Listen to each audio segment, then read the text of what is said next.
Curious ako sa magiging sitwasyon po ng dating Pangulong Rodrigo Duterte.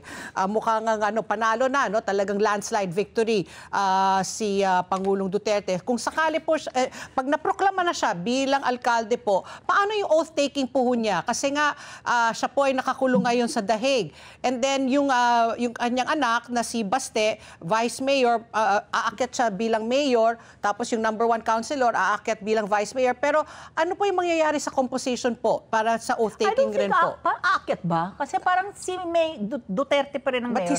Pero as the Vice Mayor, siya yung... No, because pero Vice Mayor pa rin siya. Who? Si Baste, tanong natin yung, kaya nga. Ang COMELEC po kasi ay hanggang proclamation lang po kami. Yung pong oath-taking at assumption to office, ibang tanggapan na po ang meron pong jurisdiction dyan. Ano?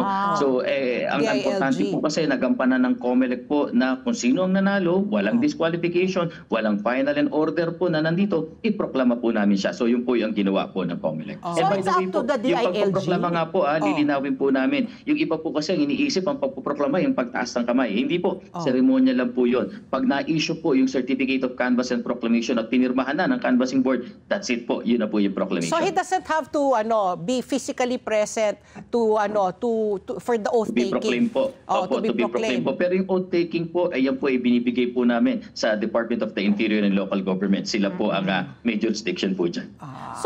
So yun sa tanong ni Pat P, so historically nangyari na kapag gano'n na you cannot serve. You cannot serve, kasi diba? merong mga nanalo na nakapiit, tapos di ba congressman sila pero nakakulong, di ba senador pero nakakulong. Sige, sila pa rin yung, pwede bang siya pa rin yung mayor? Pero acting mayor. Si Baste as acting mayor. Ang gagawa ng trabaho ng mayor. Alam niyo po, hindi po bago yung mga ganitong sitwasyon sa atin na may nakakulong namumuno.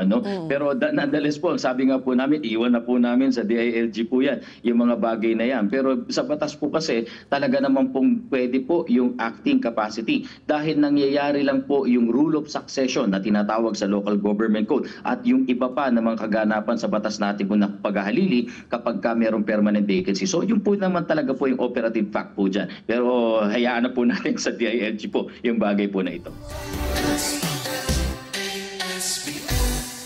Let's get together.